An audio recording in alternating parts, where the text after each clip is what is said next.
Last year, Americans racked up over $1.3 trillion in credit card debt. Just keeping up meant juggling balances, opening new accounts, or transferring debts, and the price of delaying payment turned into a 25% interest bill.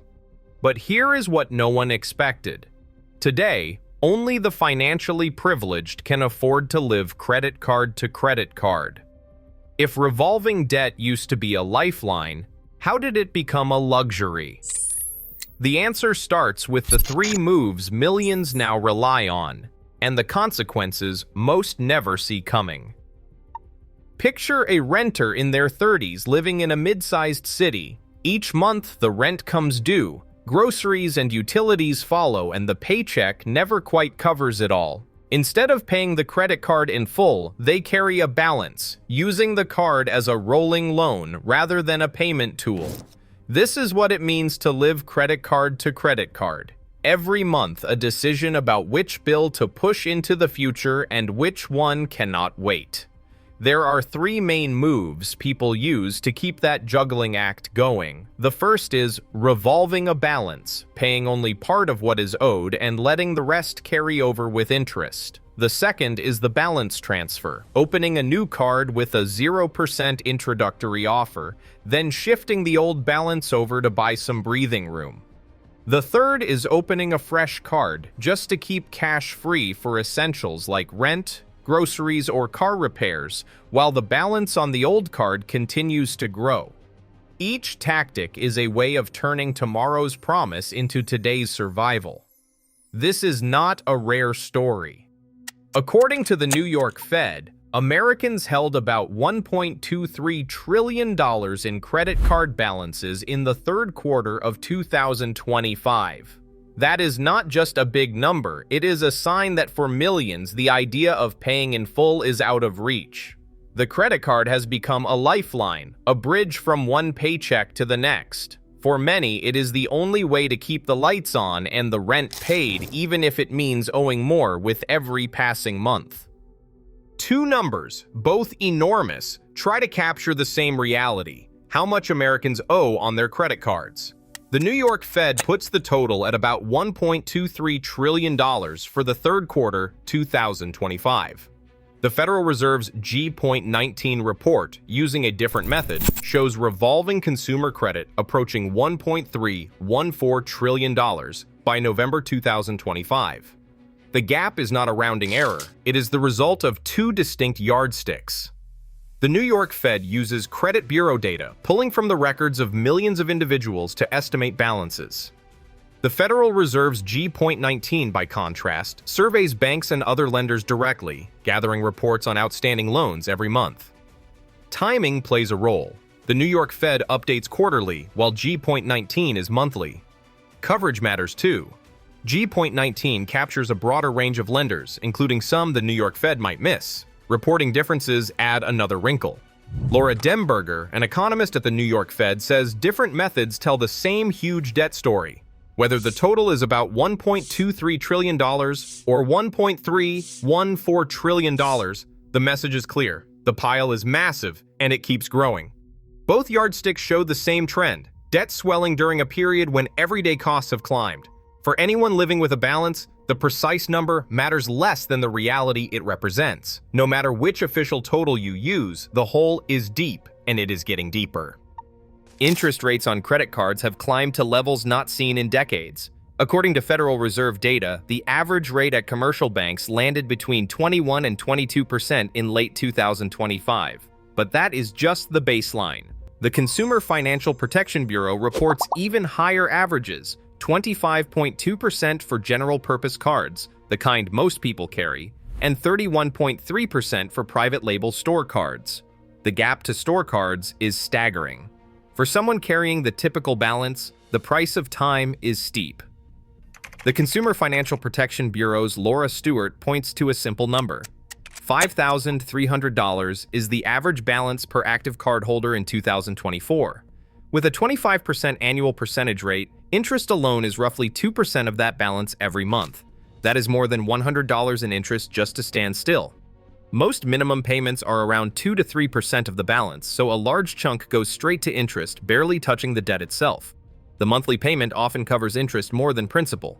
Federal Reserve economist David Bowman explains it this way: the annual percentage rate is the rent you pay for time, and when rates rise, yesterday's survival tactic becomes tomorrow's burden.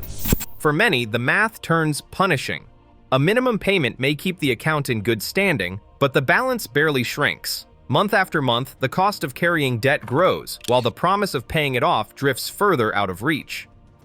Fees have become a second bill for anyone carrying a balance. In 2024, Americans paid $31.3 billion in credit card fees, with $17 billion of that coming from late fees alone.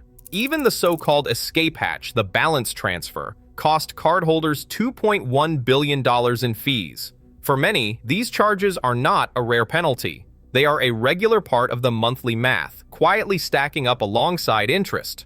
A nonprofit credit counselor in Chicago describes the pattern. Clients come in already anxious, having paid minimums for months, only to be blindsided by a late fee after missing a payment by a day or two.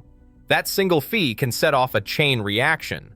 One late payment can trigger a $40 charge, raise the account's annual percentage rate, and sometimes lock the cardholder out of new 0% offers.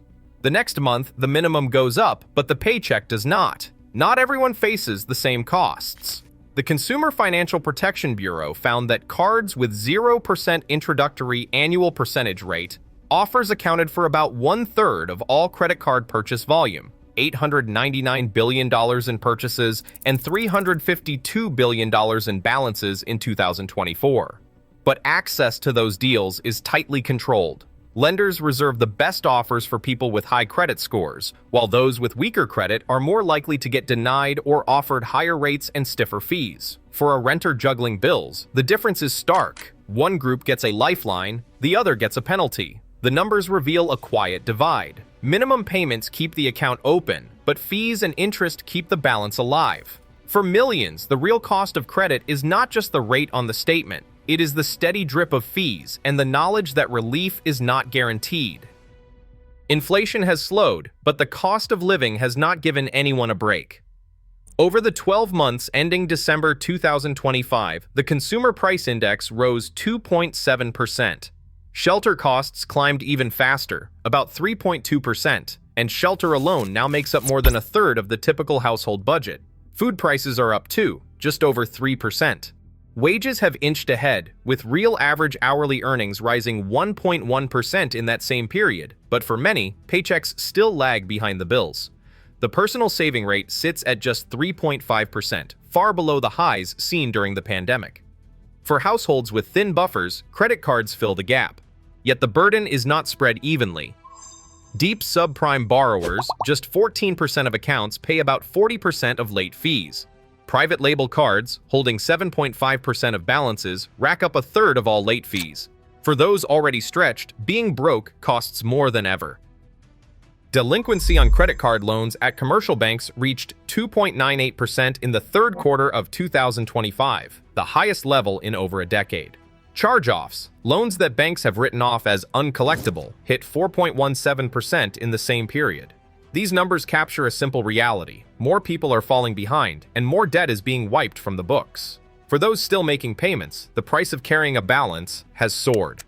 In 2024, Americans paid about $160 billion in interest charges on their credit cards alone. The Consumer Financial Protection Bureau estimates that widened interest rate margins are now costing consumers an extra $25 billion each year compared to prior norms. As banks face higher losses, they respond by tightening credit, cutting limits, and approving fewer new cards, especially for those who need flexibility most. The system now extracts billions in interest and fees annually, locking many into a cycle that is getting harder to escape. Today, the price of borrowing against tomorrow has never been higher, and the safety net is thinner than ever. As annual percentage rate margins widen and fees bite hardest for those with the least, the real cost is not just financial, it is who gets left behind. Share your experience in the comments.